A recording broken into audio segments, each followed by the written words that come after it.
नमस्कार, आपण बघत आहात CTV न्यूज. नजर प्रत्येक बातमीवर. हिंदी आणि मराठी भाषेत बातम्या प्रसारित करणारे जिल्ह्यातील एकमेव channel. Sponsored by Sukhkarta associates. आणि आता पाहूयात गेल्या 24 तासातील बातम्या पटापट. चंद्रपुरातील भूमिगत गटार योजनेसाठी केलेले खोदकाम हे गटारीकरिता की केलेल्या खोदकामात वाहने जाण्याकरिता, असा प्रश्न आता जनतेला पडला आहे. चंद्रपूर शहरात सर्वत्र भूमिगत गटार योजनेकरिता करण्यात आलेले खोदकाम हे वाहनांच्या दुर्घटनेसाठी आमंत्रण देत आहेत. जटपुरा गेट ते पठाणपुरा गेट या मुख्य रस्त्यावर जोड देऊन चौकाजवळ केलेले खोदकामात आज सकाळी एक 4 चाकी वाहनाचे दोन्ही चाके या गड्ड्यात फसलेले दिसले. एकदिवसीय क्रिकेट सामने असो, 2020 सामने असो किंवा IPLचे सामने असो, सट्टा बाजारकरिता ती एक पर्वणीच असते. चंद्रपूर शहर पोलीस स्टेशन हद्दीतील कस्तुरबा मार्गावरील एका हॉटेलमध्ये पोलिसांनी धाड टाकत 3 सट्टेबाजांना ताब्यात घेतले. त्यांच्याकडून जवळपास 2.25 लाखांचा मुद्देमाल जप्त केला.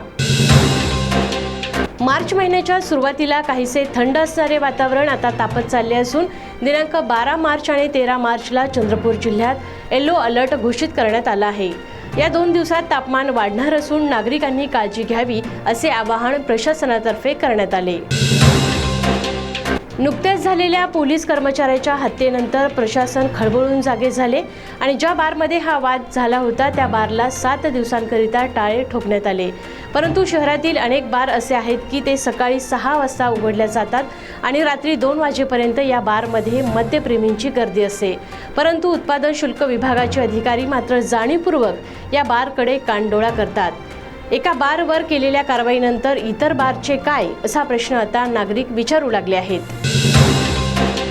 चंद्रपूरची आराध्य दैवत माता महाकाली महोत्सव लागलीच सुरू होणार असून याकरिता बल्लारपूरचे आमदार सुधीर मुनगंटीवार यांनी नुकतीच मुख्यमंत्र्यांची भेट घेत 2 कोटी निधींची मागणी केली होती. त्यांच्या या प्रयत्नाला यश येऊन 2,90,00,000 रुपयांचा निधी मंजूर करण्यात आला आहे. CTV न्यूजने अर्थसंकल्पापूर्वी दिलेली बातमी अगदी खरी ठरली आहे. या अर्थसंकल्पात चंद्रपूर जिल्ह्याच्या तोंडाला पाणी पुसण्यात आले असून याचा कडकडीत निषेध ब्रह्मपुरीचे आमदार विजय वडेट्टीवार यांनी केला आहे. हा अर्थसंकल्प म्हणजे भाषणाचा सुका आणि निधींचा दुष्काळ असल्याची सनसनीत टीका त्यांनी केली.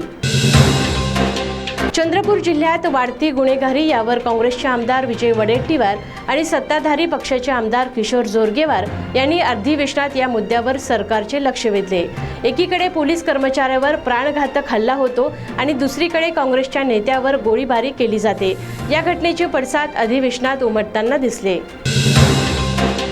वणी शहरातील मोमीनपुरा भागात एका बिर्याणी सेंटरवर गोमांस असलेली बिर्याणी विकत असल्याची माहिती बजरंग दलाच्या कार्यकर्त्यांना मिळाली.